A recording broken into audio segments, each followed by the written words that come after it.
Buenas noches, começamos se Deus quiser. Na verdade, assim, estava preparando o tópico que a gente vai falar hoje à noite, e aí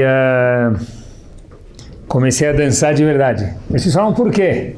Vocês vão ter que escutar o shiur para saber por quê. Eu não vou contar, eu nunca conto os meus segredos. Mas a gente vai ver, se Deus quiser, aqui algumas coisas super interessantes de um tópico só, que a gente sempre fala, todo o shiurim de um tópico só. A gente vai falar sobre uma midá, uma característica, e aí isso tem uma influência direta na casa da pessoa, no trabalho da pessoa e na vida da pessoa. Eu espero poder provar isso para vocês até o fim do shiur, tá bom? Vocês concordem comigo? Olha que interessante, é incrível a gente poder cada vez olhar para a nossa Torá Kedoshá de uma forma, uau, a mesma história, mas eu nunca havia visto isso antes, é incrível. Eu acho que essa é uma das provas que a Torá é divina. A gente fala, eu quero uma prova que a Torá é Min HaShamayim, ela é divina. Uma das provas que a Torá é divina, eu acredito de verdade nisso, é que cada vez a gente encontra alguma novidade na mesma passagem da Torá, no mesmo episódio, no mesmo conto que a Torá nos traz. Vamos lá. Um dos episódios que foi, vamos chamar assim, desagradáveis demais da Torá, famosíssimos, e a consequência do episódio foi chata. A gente vive essa consequência desse episódio até hoje em dia. O episódio é o famoso Meraglim. Tem alguns, né? Desagradáveis, mas um deles são os Meraglim, aqueles 12 espiões que entraram para visitar a terra de Israel. Resumindo muito a história que a gente já conhece, dos 12, o que aconteceu? 10 falaram, uau, a terra não vale a pena, melhor a gente ficar por aqui, está mais gostoso aqui, não muda de bairro, fica no deserto que é mais barato IPTU, metro quadrado, Israel vai sair mais caro. E 2 Meraglim, 2 espiões falaram, não, vale a pena entrar. Os 2 bons eram Caleb ben Yefuneh e Yehoshua ben Nun. Beleza, a gente conhece a história. Agora olha que interessante. Qual foi a reação de Hashem depois disso que eu contei para vocês? Os 10 falaram mal da terra e 2 falaram bem. Então Hashem ficou muito, muito, muito chateado. E Hashem falou, vamos dar um reset no jogo. Vamos resetar o mundo. Como assim? Hashem falou para Moshe Rabbeinu, olha, vamos fazer um novo começo. Como assim novo começo? Olha o que está escrito na Torá, pessoal. Logo depois que os Meraglim contaram a visita deles em Israel para o povo de uma forma desagradável, Akenu Bedever, Hashem falou, Moshe Rabbeinu, por favor, me permite, deixa eu mandar uma peste, uma epidemia para o povo, Veorishenu, e aí eu vou mudar esse povo, eu vou te fazer, não se preocupa, um novo povo a partir de você. A gente conhece isso no Reta Egel, né? No pecado do bezerro de ouro, a gente lembra que Hashem falou, vamos começar o mundo de novo. Mas nos Meraglim, nos 12 espiões, está escrito exatamente a mesma coisa. Hashem falou, vamos zerar o mundo, vamos começar o mundo de novo. Quer dizer, os 2 espiões, os dois episódios, melhor dizendo, que Hashem falou, a mesma consequência, o seguinte, vamos recomeçar o mundo, foram Reta Egel, o pecado do bezerro de ouro, e o pecado dos Meraglim, dos espiões que a gente está contando hoje à noite. Agora, olha que interessante. Eu entendo, pessoal, no Reta Egel, no pecado do bezerro de ouro, Hashem falou, vou destruir o mundo e começar tudo destruir o povo judeu e começar tudo de novo. Por quê? Porque o que o Reta Egel envolvia? O que o pecado do bezerro de ouro envolvia? Avodah Zarah, idolatria. Idolatria já transgride o primeiro dos 10 mandamentos. Inclusive um não Yehudi, que tem só 7 mitzvot, idolatria é uma das que ele não pode transgredir também. Então faz muito sentido dizer que quando queriam fazer o pecado do bezerro de ouro, Hashem falou, vou destruir o mundo. Agora a pergunta nesse segundo episódio que Hashem também falou, vou destruir o mundo, que é o episódio dos Meraglim, dos espiões, qual foi o big deal? Por que destruir o mundo? Então eles falaram que eles não gostaram da terra, mas é que a gente está acostumado com a mensagem, a gente nem... Mas tenta ver de uma forma nova e se questionar. Eu sempre falo comigo mesmo quando eu quero ver se eu entendi algum assunto. Tenta pegar uma pessoa completamente leiga. Só que nunca estudou nada de Torá e conta para ele. Fala, qual o problema? Tá bom, eles não se comportaram, não foram Yeladim Tovim. Mas isso não é razão para o quê? Para destruir um povo. Não teve idolatria. Não fizeram não transgrediram nenhum dos 10 mandamentos. Qual é a razão dos meraglim? Obviamente que tem aqui Lashon Hara. A gente sabe que Lashon Hara é muito grave, mas ainda assim, se a gente puder perguntar, qual o botão errado, pessoal, que eles apertaram aqui, que deixou Hashem furioso e falou, eu vou destruir o mundo, porque vocês falaram mal da terra de Israel? Qual o problema e o que tem pra gente aprender no século 21? Pessoal, eu vi um passuco bomba, nunca tinha visto isso dessa forma, e eu escutei uma novidade, para mim me chamou muita atenção, fui procurar, e eu vi quanto que a nossa Torá é espetacular, disse Rambuzá mesmo. Em Parashat Shelach Lecha, na Parashat que fala dos meraglim, tem algo espetacular. O que os meraglim falaram para o povo? Fora que eles contaram, olha, a terra de Israel tem gigantes, é desagradável, tá? Mas o que eles falaram para o povo? Qual foi a percepção dele, fora os fatos? O que os meraglim, os 10 meraglim, os 10 espiões falaram para o povo? Qual a reportagem deles sobre a terra de Israel?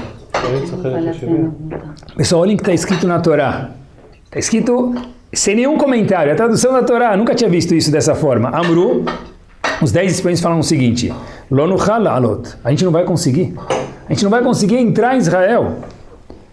Então, que Hazaku mimenu, por quê?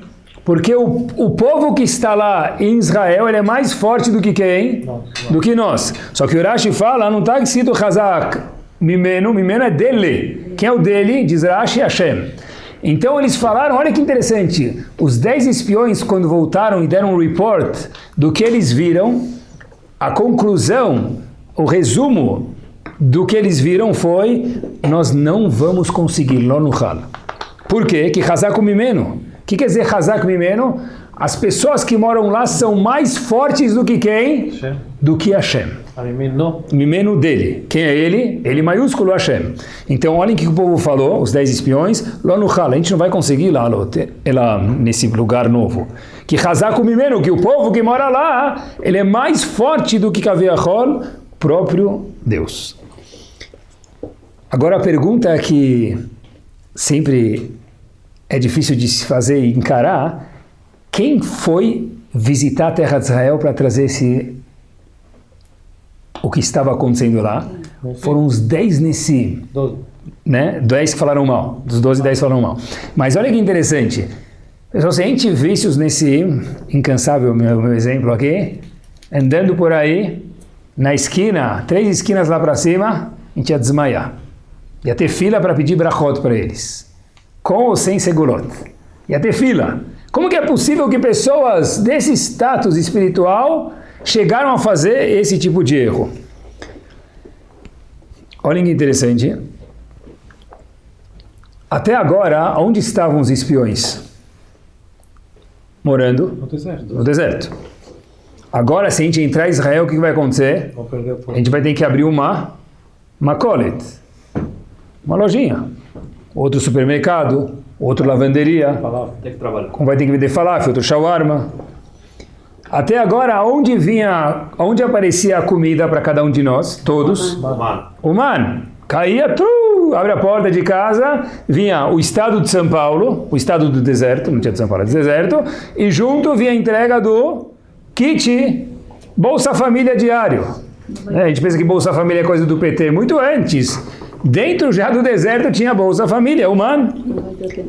Qualquer dúvida que eles tinham, olha que diferença também, eu tinha qualquer dúvida existencial, alárrica, leis monetárias, o que eu fazia? Eu ia no Mishkan, Moshe Rabbeinu perguntava para Hashem e descia a resposta, qualquer dúvida. Antes, quando a gente morava no deserto, olha que espetacular, qual era o perímetro do acampamento onde os Eudim moravam? A Mará conta pra gente que haviam 12 quilômetros. 12 quilômetros, esse era o total. Agora, a gente vai entrar em Israel, o que vai acontecer? Cada um de nós, líderes, e povo obviamente também, vai morar em um dos bairros da cidade de Israel. Alguém vai morar em Jerusalém, outro vai morar longe de Jerusalém. A gente vai ficar longe um dos outros. Porque presta atenção, quando o povo judeu estava no deserto, a gente ficou quanto tempo no deserto, pessoal? 40 anos. A Torá conta pra gente que a gente durante 40 anos parou em 42 lugares. Mas é uma média quase que um lugar por ano. A gente estacionou e se deslocou, mais ou menos, fazendo... né? Então o povo falou, olha, agora a gente vai ter que ficar num lugar só em Israel. Eu estou acostumado a rodar por aí, passear, 40 anos em 42 lugares, agora eu vou chegar em Israel, vou me dar um terreno.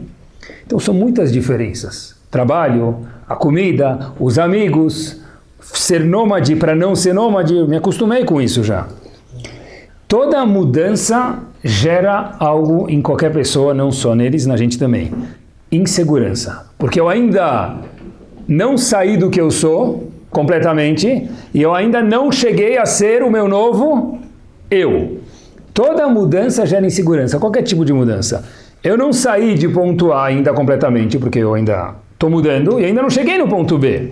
Por exemplo, eu quero ficar mais religioso. Eu quero cumprir Shabbat, por exemplo, ou melhor, alguma coisa. Mas, sei lá, vou dar um exemplo, vai. Vamos dizer que eu quero começar a subir de escada agora em vez de subir de elevador. Mas é meio difícil, porque eu ainda não sou uma pessoa que já está faz tempo subindo de escada no Shabbat. Então, eu não estou firme com isso. Mas, por outro lado, eu também não sou daquela pessoa que deixou completamente subir de elevador e eu ainda tenho meus amigos que me olham assim um pouco. Então, é muito difícil qualquer mudança. Mudar de país também. Eu moro num tal país, quero ir para outro. Mas quando eu cheguei no outro país, eu ainda estou com a memória do país onde eu vim e eu ainda não me estabeleci no novo. Emprego. No outro dia uma pessoa estava me contando, Rabino, convence tal pessoa a mudar de emprego. Eu falei, quem sou eu? Ele falou, mas ela tem um emprego bem melhor, mas está tão viciada no emprego velho que não consegue mais sair. Mas isso é normal, por quê? Porque a pessoa cria alguns hábitos e toda mudança gera alguma insegurança.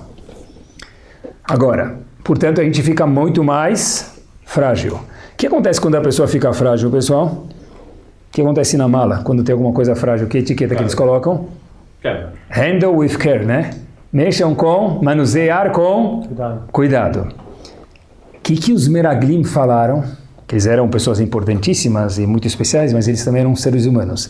Pessoal, olhem o que eles falaram. Amru lo nuchal, nós não vamos conseguir. É muita mudança. Na mudança a gente fica frágil, a gente não vai conseguir. Os Meraglim, olhem que bomba, pessoal, nunca tinha visto a Torá assim. Foram pessimistas. Não vai dar certo. Estou tão acomodado aqui. Sair da minha zona de conforto para procurar uma coisa nova. Não vai dar certo. Lá no Hal, a gente não vai conseguir. A gente não vai conseguir. A gente não tem chance de conseguir isso aqui. É impossível. Agora, o que os Meraglim, o que os espiões viram em Israel? O que eles viram de fato? Gigantes. Óbvio, se alguém entra num lugar, ele mede 1,5 metro, 2 metros. Vê pessoas de 3 metros, óbvio que ele vai falar no Hal, a gente não consegue. Eles entraram em Israel e a Torá conta pra gente que eles viram um funeral atrás do outro. O que eles falaram? É uma terra que engole as pessoas. A terra própria não é propícia para as pessoas verem de uma forma saudável. Eles viram também quem? Amalek. Tudo que eles falaram era verdade. Então como é que eles podem não ser pessimistas? Eu não sei como por enquanto. Mas uma coisa a gente sabe, que dá. Por quê? Entendi. Porque houveram 2 pessoas que falaram, nós vamos conseguir. Aposta que você consegue. Kalev e Yoshua, o que eles falaram? Vai, a gente vai conseguir. Olhem que interessante. Quando eles voltaram, o que eles falaram para o povo? Os 10 espiões. Nós somos igual gafanhotos na frente de predadores. O que o povo respondeu logo depois disso? O povo escutou os 10 espiões, que eles falaram. Está escrito na Torá isso. Moshe, puxa vida, quem dera a gente tivesse morrido no Egito. Ia ser uma brachá morrer no Egito. Olha o que o povo falou, está escrito na Torá. Niten arosh venashuva mitzrayma. Meia volta, vou ver. Vamos voltar para o Egito. Pessoal, presta atenção. Está escrito na Torá isso. Um povo que ficou meses sendo cuidado por Hashem. Hashem tratando eles na bandeja. Até agora era tudo alegria. Como é possível que o povo falou, a gente prefere voltar para o Egito, tomar a Yaret, que a gente tivesse nem saído de lá e morrido no Egito? O que aconteceu? Como que o povo esqueceu? É impossível que eles esqueceram. Não dá para esquecer porque eles estavam vivendo milagres. Eles viviam o man todos os dias. Eles viviam o Be'er de Miriam, o poço de Miriam no deserto, que eles bebiam água milagrosamente todos os dias. Eu acho que a resposta é a seguinte. Quando uma pessoa é pessimista, ela fala, a gente não consegue, e traz alguns fatos para apoiar a ideia deles. Pessoal, quando a gente cai no pessimismo, o que acontece? A pessoa fala, é verdade, talvez teria sido até melhor nem saído do Egito. Olhem que força que o pessimismo tem. Agora, o que Yoshua, Ben Nun e Kalev, Ben Yefuneh, em contrapartida, falaram para o povo? Pessoal, olhem que espetacular está escrito na Torá. Só vou ler e traduzir. Vayomer alena ale. Vamos, galera, a gente vai conseguir subir. Veiarash nota, e a gente vai conseguir conquistar a terra. Kiachol nuchal lá, nós vamos conseguir. Quer dizer, qual que foi a machloket, a discussão entre Kalev e Yoshua versus os outros 10 espiões? A gente consegue ou não? Então, o que quer dizer isso, pessoal? Será que, se possível, Efshari, conseguimos ou não? O ponto de discussão entre eles era, será que a gente consegue ou não? Qual é o ponto de partida que gerou isso? Pessimismo e otimismo. Uns foram pessimistas e falaram, a gente não consegue. E o povo se desesperou. 2 foram otimistas, mas já que era minoria, eles não conseguiram convencer o povo. Por isso a Kadosh Baruch Hu falou, eu vou destruir o povo inteiro. Tá certo que eles falaram na Shonará, mas isso é o que a gente viu. Qual é a causa? A Torá fala isso de uma forma explícita, lo nuchal. Quando o Yehudi fala, eu não consigo, é impossível, não vai dar certo, aí, de fato, tende a não dar certo. Em Parashat Devarim, em Sefer Devarim, em Parashat Devarim também, que é o último livro do Sefer Torah, o que acontece lá? Hashem lá reconta um resumo de quase toda a Torá. E olha que interessante, Hashem conta, na verdade Moshe Rabbeinu conta, né, com o aval de Hashem, obviamente, em Sefer Devarim, a Parashat Meraglim de novo. E olha o que Moshe Rabbeinu conta. Am Gadol Veram Mimeno. Era um povo impossível da gente conquistar. Ele está contando o que os Meraglim falaram. Né? Tinham cidades muralhadas. E aí, eles falaram, olha, Hashem tirou a gente do Egito para exterminar a gente. Isso que foi o feedback das pessoas para os Meraglim. Pessoal, olha que interessante.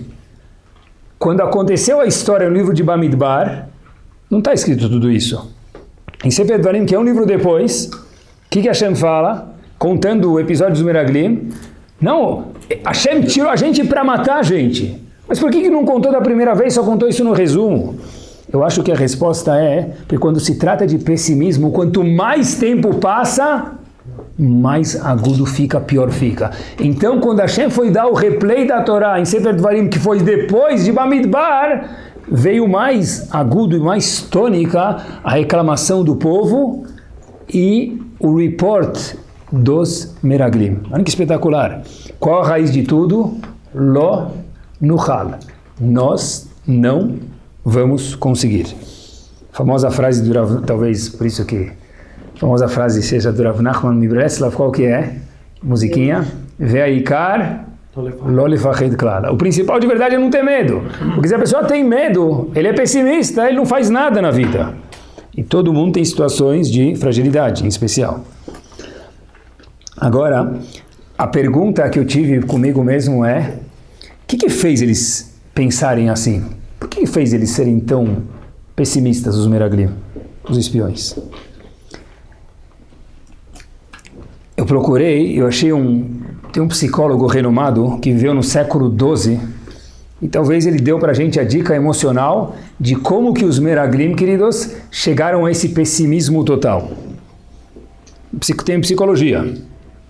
Está escrito, esse psicólogo fala o seguinte,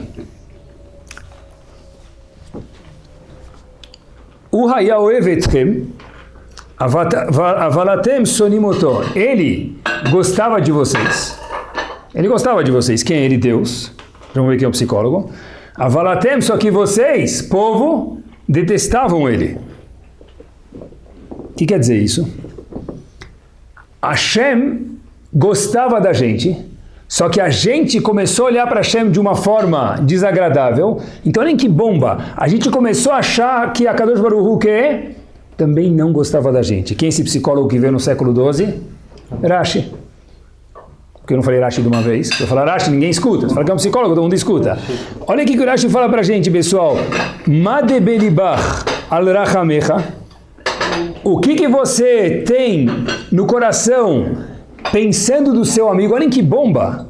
Ma bedelibe alach. É o que ele pensa de você. De novo, isso chama na psicologia projeção. O que eu acho que meu amigo pensa de mim, eis que eu tenho raiva, rancor dele, o que for, eu vou olhar para ele em cada situação e vou ver ele tendo rancor de mim. Então, quando o povo falou, Hashem não gosta da gente, mas como assim? Hashem amava a gente, diz Rashi, claro. Se você acha que Hashem não gosta de você, você vai procurar N situações na vida com boa justificativa para provar para você mesmo que de fato a Kadosh Baruch Hu não gosta de mim. O que levou os espiões a chegar a esse pessimismo foi de alguma forma ou outra, e a Torá conta para a gente aprender, que eles começaram a entender, Hashem não gosta mais da gente, abandonou a gente. Quando a pessoa entende isso, ele chega ao pessimismo, um nível que um povo que passou a ver milagres por dias e meses, fala, eu prefiro voltar para o Egito. Olhem que interessante como dá para ver a mesma situação com otimismo ou pessimismo. Depende da pessoa. Se eu acho que ele gosta de mim, eu vou de um jeito alegre. Se eu acho que ele me detesta, a mesma situação vai ser vista de uma forma limonada, azeda. A Gemara em Ketuvot fala na última página, página 112, a última página da Gemara de Ketuvot, que Rav Zera estava pegando um barco para subir, morar em Israel. Só que o barco já partiu. E ele perdeu a oportunidade dele de poder visitar e morar em Israel. O que uma pessoa diria normalmente? Tá bom, se o barco não está lá, eu vim me esforçado, me chamar e que Hashem não quer que eu faça mitzvah. Não é? No jogo de futebol a gente não fala isso, né? Se o trem já saiu, se o metrô saiu para o Itaquera, não é me chamar que Hashem não quer que eu vou para o jogo, eu vou esperar o próximo metrô. Rav Zera Leavdil, o que ele fez? Começou a atravessar a nado. Ele atravessou o que a balsa ia levar ele a nado. Então, dois indivíduos do outro lado lá, perto da borda, em Israel, quando viram Rav Zera chegando todo molhado, tal, sai tudo cansado, atravessando a nado, e chegou em Israel, falou para ele, mas você é bobo? Você não me permita, Rav Zera, você é tolo? Você conta a Gemara para a gente, logo no fim da página. O que Rav Zera falou para eles? Que mico, que vergonha, olhem o que Rav Zera falou. Moshe Rabbeinu e Aharon não tiveram o mérito que eu tive de tocar em Israel. Como assim? Vale a pena vir a nado molhar a roupa? Certeza que vale a pena molhar o terno e chegar a nado aqui em Israel. Pessoal, olha que espetacular. Uma pessoa pessimista fala, você é trouxa. Espera o próximo barco. Ou não vem. Uma pessoa otimista, o que ele fala? Como assim? Moshe Rabbeinu sonhou a vida inteira e não conseguiu tocar nesse pedaço de areia. Aharon não tocou aqui. Eu consegui, meu amigo. É um mérito de poder vir a nado. O pessimismo e o otimismo trocam o mesmo cenário de formas completamente diferentes. Agora eu vou contar para vocês o astro da noite. Pessoal, olhem que espetacular. Essa história verdadeira é... Posso falar bomba porque vai explodir mesmo. Pessoal, olhem como é a cabeça do ser humano. As pessoas acham que pessimismo, otimismo atrai zodíaco, atrai... Pode ser que seja verdade, mas eu vou provar muito mais para vocês hoje. Tem um estado, uma cidade nos Estados Unidos chamada Omaha. Fica no centro-oeste dos Estados Unidos, não é muito famosa, eu não conhecia. E... Não Yamaha, Yamaha é moto, de Omaha. Então tá bom, agora todo mundo conhece, boa. Então eu não conhecia, fiquei culto que nem vocês, Omaha, Warren Buffett, tá bom? Olha que interessante, lá tem um depósito de trens, o que quer dizer isso? Os trens desencarrilham lá e trocam de vagões nessa cidade. Então vai o vagão conectado com a locomotiva e vai levando cargas, então... Tem muitas e muitas cargas levadas em vagões, por exemplo, grãos, carvão e daí por diante. Alguns dos vagões são frigoríficos. Lá não tem greve de gasolina, não tem diesel, vai por trem. Então, alguns vagões são frigoríficos para levar coisas que precisam de geladeira. O nosso grande amigo John, que trabalhava lá, nesse estação de trem para limpar os vagões, trabalhava... E ele é uma pessoa que não era muito positiva, mas na verdade era um cara negativo. É aquele tipo do cara fala, vamos viajar, não vai chover. não vai ter trânsito. Vamos jogar futebol? A certeza que a gente vai perder o jogo. John era esse tipo de pessoa. E uma vez, ele entrou para limpar um vagão refrigerado e ele colocou o cabo de vassoura para prender a porta, para não fechar a porta. E ele escuta a coisa mais indesejada do mundo para alguém que está nessa situação. Clique. Clique quer dizer Saker Lebab. Fechou a porta. E o que ele mais esperava naquele momento é um Ptichat Echad. Mas ninguém abria a porta porque eles se encaixam e viajam. Ninguém vai checar quem está lá dentro. A próxima parada desse vagão refrigerado com menos 15 graus, ele era verão, ele estava de roupa de verão, era num lugar chamado Alberta, em inglês a gente fala, fica no Canadá. São 1.600 milhas, 18 horas de viagem. Beleza, esse indivíduo sem malha, senta no canto, nesse vagão refrigerado escreve a seguinte mensagem para a família deles. Pegou uma caneta e um papel que ele tinha no bolso, que ele andava para fazer a fiscalização dos vagões, escreve o seguinte: querida família, eu sempre amei vocês. E como eu normalmente previ na minha vida, o pior veio de fato a acontecer. Como eu sempre previa, os males, vocês falavam não vai acontecer, eu provo para vocês que veio a acontecer. De quem ama muito vocês? John. Esse mesmo vagão chega em Alberta, no Canadá, e abrem o vagão, e o que eles encontram lá dentro? John caído de coma, levado diretamente para o hospital lá perto. Conectaram ele, trataram ele, teve só uma dúvida, por favor, atenção agora, que os médicos não entenderam. Por que John estava de coma se a refrigeração do vagão estava desligada durante todo o percurso? Esse é um novo modelo de coma induzido. Induzido por quem, queridos? Pela cabeça da pessoa. Que bomba! Quando eu vi a história eu não acreditei. Eu fui procurar. A cabeça do John falou o quê? O mal que eu estava tanto esperando veio acontecer. Fechou a porta. Ele entrou de coma porque ele achou que a refrigeração do vagão estava ligada. Deve demorar mais 8 horas para chegar lá. Ele estava de coma, até que tiveram que tratar ele, acordar ele de volta no hospital. Era um coma refrigerado que nunca houve de fato. Mas aconteceu ou não aconteceu? Na cabeça dele sim, então ele foi impactado. Provamos agora, pessoal, que o pessimismo de fato não é safeco, não é dúvida. Se ele tem consequências, sequelas, ele tem de fato. O famoso Henry Ford falou o seguinte: se você acredita que consegue ou não consegue, em ambos os casos você está correto. Bomba! Se você acredita que você consegue ou não consegue, em ambos os casos você está correto. Porque se você acredita que você vai conseguir. Se você acredita que não consegue, não consegue. Leavdil, Rav Yerucham Mimir falava o seguinte: a pessoa está, olha que forte, onde o seu pensamento está.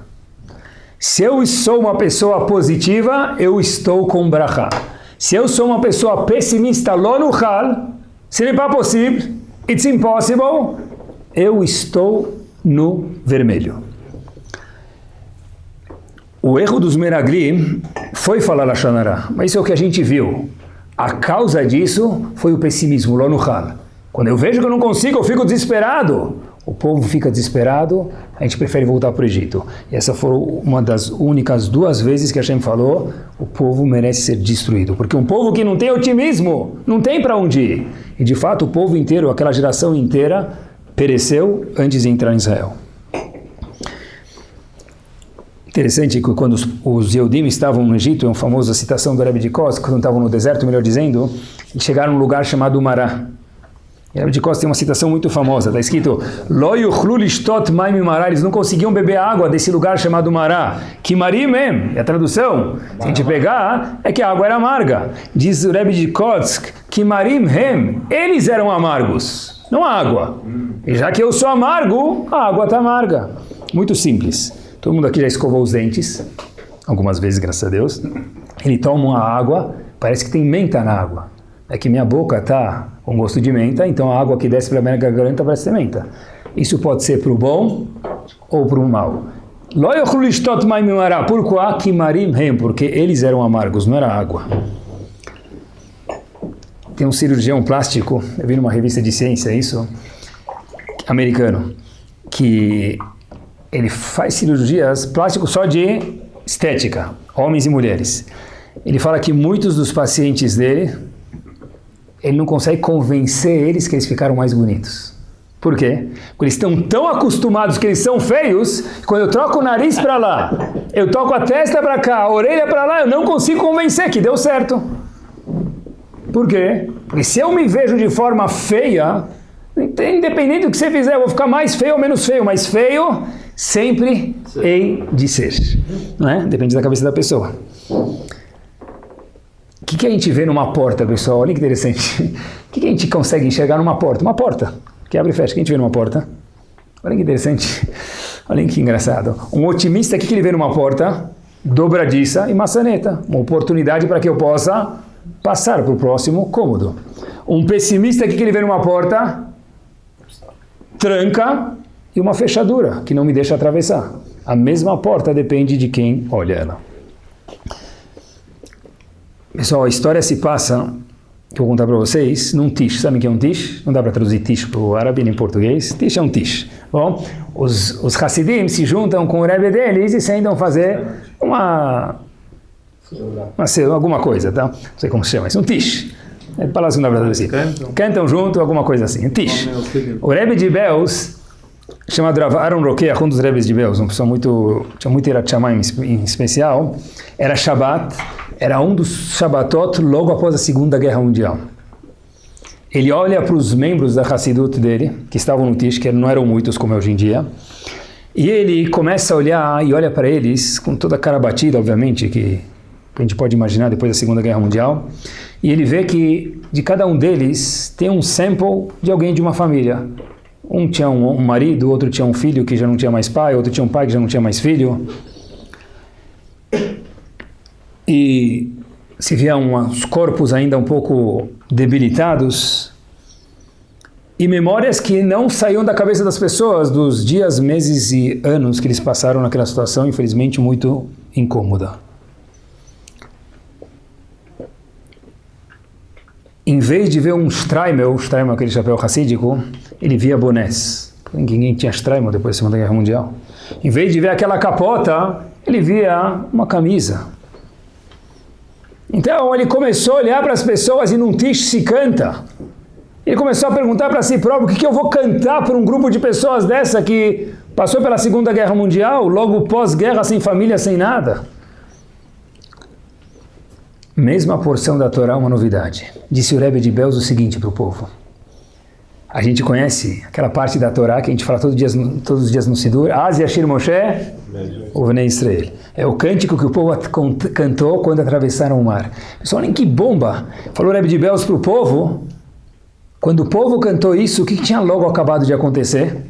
Eles atravessaram o mar, não saíram do Egito. Mas o que tinha acabado de acontecer, perguntou o Rebbe de Belz para eles? 80% dos Eudim tinham acabado de morrer. Faz 2 semanas atrás, na Macá de Rocher, na praga de escuridão, 80% dos judeus morreram. Só saíram no máximo, de acordo com uma das opiniões, 20%. Outras falam que saiu 2% dos judeus. Então perguntou o Rebbe de Belz, eram mães sem filhos, filhos sem mãe, avô sem neto e neto sem avô. Como que eles cantaram? E como a gente canta todos os dias na Tfilah, Az Yashir Moshe Vnei Israel, Vayosha Hashem, e daí por diante. Rebbe de Belz, Az Yashir. Moshe Rabbeinu não falou Az Sharnu, nós cantamos.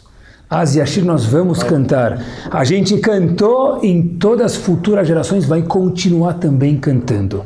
Por quê? Porque se sobrou 20%, apesar que nós sofremos pelos 80%, eu tenho que ser otimista que eu faço parte dos 20% que sobrou. Essa foi a mensagem dele no Tish para os Hassidim. Pessoal, se a gente olhar para nós mesmos, comecei a pensar um pouquinho, quem diria? Quantas décadas passaram da Segunda Guerra? relativamente pouco tempo, poucas gerações. Eu tenho certeza que se a gente fizesse Tchiat Hametim, para uma pessoa que pereceu infelizmente na Segunda Guerra, e colocasse ele hoje no mundo, ele ia morrer de novo, ele não ia aguentar o tranco. Se ele visse a quantidade de Yehudim que tem no mundo, quanto a Torá floresceu, quanto tem pessoas boas, quanto tem pessoas doces no Bnei Israel, quanto Hesed, quanta bondade tem, e o povo ainda existe, eu tenho certeza absoluta que um sobrevivente da Segunda Guerra falando, é impossível que isso é verdade, é impossível. Por quê, pessoal? Az Yashir. Moshe Rabbeinu falou pra gente, nós cantamos e vamos cantar, porque se faleceram 80%, é um sinal que 20% ainda sobrou. Não tem um jornal, uma semana de jornal, que não tem uma notícia sobre um Yehudi no mundo. Seja boa ou o contrário. Mas é assim, o nosso povo... Pessoal, olha que interessante, eu sempre preciso escutar isso muitas vezes. O prêmio Nobel que tem no mundo, é famoso isso, né? Se não é que fique agora. Se você for somar todos os prêmios Nobel que tem, 20% dos prêmios Nobel são Yehudi. Quer dizer, de cada 100, 20 são Yehudi. Qual a população judaica do mundo? 0, menos que 0,5%. 20% do prêmio Nobel e menos que 0,5%. É um povo que não para de sonhar. E quando a gente sonha de uma forma sorridente, a gente se enxerga. Tem algum mapa, tem alguma cidade no mapa que não tem um Yehudi? Tem algum país no mapa que não tem Yehudi? Eu não sei nomear as cidades do mundo, mas que tem um Yehudi lá, tem. Se tem alguma maquininha de refrigerante lá, Coca-Cola, certeza que tem algum Yehudi lá perto, pessoal. Por quê? Porque Hashem falou o seguinte, olha, se você acredita, você vai durar para sempre. Meu povo vai durar para sempre, Hashem falou para Yaakov. Nós somos netos de Yaakov.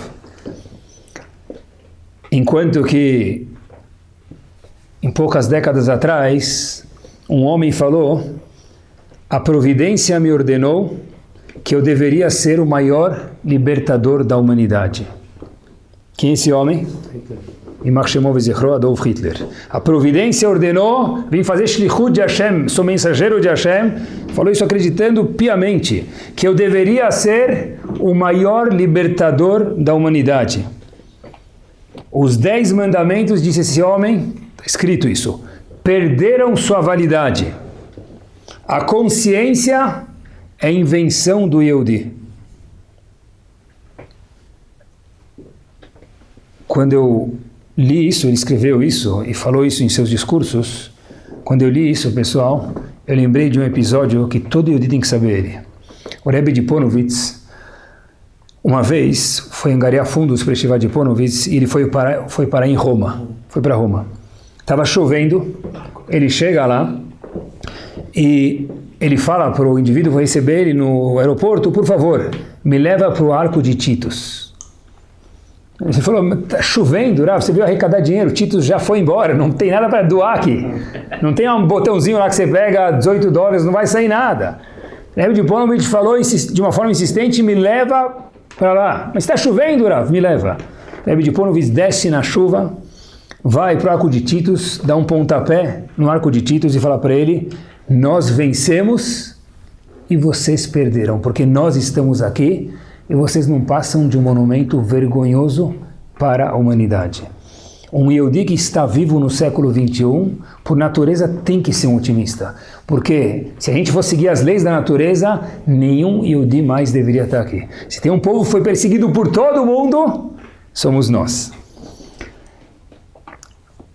Nossa fase final, algumas coisas práticas, pensei comigo mesmo, o que dá para a gente fazer quando se refere a otimismo e pessimismo? Se a gente mudar, como falei para vocês no começo do shiur, esse assunto tem a ver com tudo, com o meu trabalho, com minha vida, com minha parnassá, porque se eu mudar, minha vida muda. Se eu mudar, meu lar muda. Se eu mudar, meu emprego muda. Se eu mudar, minha comunidade muda. Porque se eu olho de uma forma pessimista, meu trabalho está ruim.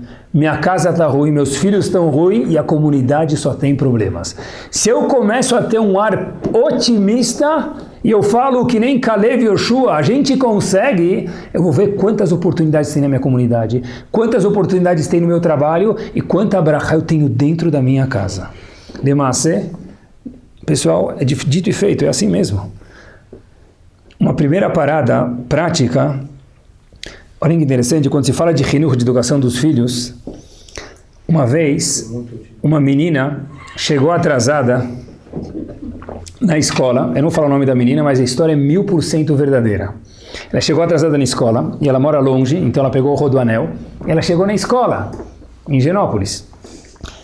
A história já faz mais de 6 anos, por isso que eu estou contando ela agora para vocês. Essa menina chegou em casa e contou para o pai dela, e eu estou reportando para vocês. Não posso contar muita coisa. Não posso contar quem é o pai dela. Olha o que a menina falou. Aba, uma professora falou para mim, por que você demorou tanto? Essa menina falou para a professora, estava muito trânsito no rodoanel, eu peguei muito trânsito. A professora falou para ela, uau, kol hakavod. Você tem que ter uma paciência gigante para ficar parada dentro de um school bus 1h30 para chegar na escola, parabéns pela sua paciência. O mais engraçado foi que essa menina contou para o pai dela que no mesmo dia ela passa no corredor e outra professora pergunta para ela, mas por que você está atrasada? Falou, Morá, tinha trânsito. E a Morá fala para ela, sempre se tem trânsito na tua vida. A mesma menina, o mesmo cenário, porém, atitude opostamente, simetricamente opostas. Um foi um louvor, o outro foi, você é uma desgraça. Pessoal, presta atenção. Olha que interessante. É isso mesmo. Depende de como a gente vê a vida. Hinuch é a mesma coisa. Se uma pessoa pensa positivo, ele começa a olhar para o mundo de uma forma positiva, as críticas serão muito menores. A tendência dele é ver uma coisa mais alegre. Pessoal, um professor feliz, como ele entra na aula? Meio majnun. Esse professor vai ter brachá. Porque, de novo, pessoal, ficar sentado escutando o professor escrevendo na lousa, no computador, mas de novo, eu tenho 12 aulas por dia de 45 minutos, eu não aguento mais. Se esse professor meio doutor Saratudo, meio doutores da alegria entrar e com uma diversão, uau, chamou minha atenção. Esse aluno que o professor quer. Agora, um professor feliz produz uma aula feliz. Uma aula feliz produz alunos contentes e felizes aprendem muito mais, né? Quando começa a aula, vocês sabem? Quando começa a aula? O Shulchan Aruch fala pra gente, sabe quando começa a aula? Na noite anterior. Que é proibido um professor dormir tarde, diz o Shulchan Aruch. Sabe por quê? Por quê? Porque se o professor dorme tarde, ele acorda mal-humorado. Ele não vai estar no Bet HaMikdash, mas quem vai ser o korban do dia? Os alunos. Senta, né? Entenda que o menino está sentado, a menina está sentada faz 6 horas lá. Deixa ela conversar os primeiros 4 minutos, qual o problema? Deixa a aula ser legal, seja otimista. O conceito de Hinuch, olha que interessante, em português é chamado saber, né? O que a gente quer transmitir para qualquer pessoa, quando está ensinando alguma coisa. A palavra saber, olhem como o português também é Lashon HaKodesh, vem da onde? Que palavra tem parecidíssima com saber em português? Sabor. Por quê? Só dá para transmitir o saber se você faz isso com sabor, gostoso, de uma forma alegre e otimista. Olha que interessante, eu estava em algum lugar, em algum momento da minha vida, e um soldado brasileiro, um Yehudi, que saiu, foi fazer Aliyah, ele falou que para fazer Aliyah ele precisou ser soldado, faz parte do script. Ele volta contando como que foi a experiência dele lá, comia pouco, andava muito, as caminhadas dele. Aí ele falou, olha, eu tive até que parar em Gaza, nos momentos da minha vida, e foi tenso. Aí um aluno ou uma aluna, não interessa, levanta a mão. Eu falei, tomara que ela não faça aquela famosa pergunta, né? Posso ir no banheiro? Né? Não fez. Pessoal, olhem a pergunta que o menino ou a menina fizeram para esse soldado, para esse jovem brasileiro que foi lá e veio visitar aqui. Tinha Wi-Fi em Gaza?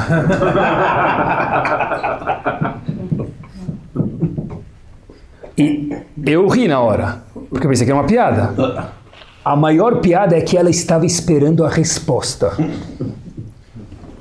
Pensei que ele ia falar, eu não tenho código do Wi-Fi, a senha do Wi-Fi. Ela falou, besouro, a gente tem celular, que Wi-Fi? Né? Agora, se você é um professor otimista, que você vai responder? Boa pergunta. Porque essa é a realidade de um jovem no século XXI. Se você é um professor pessimista, o que você vai fazer? Você é burro, cara. Gaza, Besouro tem sinal, vai ter Wi-Fi. Né? Então, isso mesmo. Tem tudo. Né? Contam até, pessoal, que tem, uma vez, uma professora entrou toda motivada numa classe e falou para os alunos, você tem que aprender inglês. Aí, os alunos estavam esperando, por quê? A professora falou, olha, 50% do mundo fala inglês, vocês têm que aprender inglês. Aí uma menina levanta e fala para a professora, mas 50% já não é suficiente, Morá? É isso mesmo, transformar a situação numa coisa alegre, isso mesmo. Primeira parada que tem uma repercussão bomba, ser positivo, otimista, é o Hinuch. A segunda parada, nos últimos 2 minutos de shur, é a seguinte. Ninguém pode deixar a gente mal-humorado. Ninguém. Essa é uma regra. Sério? É isso que você não conhece? Conheço. Mas mesmo assim, ninguém pode deixar a gente mal-humorado. Pessoal, cada pessoa consegue controlar o sentimento dele. Tem pessoas, tem situações que são muito mais propensas para ser felizes ou o contrário. Legais ou o contrário. Mas se eu vou ficar bravo ou não, é decisão minha. Por exemplo, tem um caminhão de lixo na minha frente e eu estou atrasado. E o caminhão de lixo decidiu agora não encostar, parar no meio, esperar aqueles senhores que fazem muito bem para a gente tirar todo o lixo da cidade e pegar o lixo e liga o alerta lá e gente buzinando, ele nem escuta lá na frente da cabine por causa do barulho. Se eu vou ficar bravo ou não, escolha quem? Minha. O que eu posso fazer é pensar em alguma coisa divertida, alguma piada legal que eu escutei, pensar na foto do dia do seu casamento, alguma coisa para isso não acontecer de novo, na próxima vez pelo menos. Eu determino os meus pensamentos. As situações são propensas, mas qualquer um pode ficar feliz ou não feliz. É o momento que a gente tanto espera, a pessoa está ocupada, abriu o sinal e fica, não deu nem para responder o WhatsApp. O caminhão de lixo está lá, aproveita, liga o ar-condicionado, você tem 30 segundinhos, 1 minuto para responder teu WhatsApp. Sorri, querido. Na mesma situação, procura um momento de alegria. E a terceira e última parada é a seguinte, que tem a ver com otimismo, é o seguinte. Pessoas mais positivas, mais otimistas, tendem a ser menos ansiosas e preocupadas. Porque muitas vezes a gente tem que sempre se precaver e se cuidar, não ser ignorante, óbvio que não. Mas quando eu sou otimista, aquelas frases que entram na cabeça da pessoa, e se, mas e quando, mas e porém, mas todavia, mas contanto, em pessoas mais positivas não tem essa frase. Uma vez a dona da casa me falou que tem gente que fica chateada, isso é normal, né? Quando joga remédio no lixo, passou a validade, né? O que ela me falou? Foi uma ideia interessante. Eu, quando jogo um remédio fora, passa a validade, fico feliz. Por quê? Esse é um sinal que eu não precisei usar o remédio. Olha que espetacular! Você escolhe sorrir quando joga o remédio no lixo, porque venceu. Ou fala, devia ter comprado menos remédio. Baruch Hashem, que eu não usei o remédio, por isso que venceu. E quando se fala na nossa geração, hoje em dia, para educar alguém, para viver bem com alguém, só tem um jeito. Amor. Não tem nenhum outro jeito.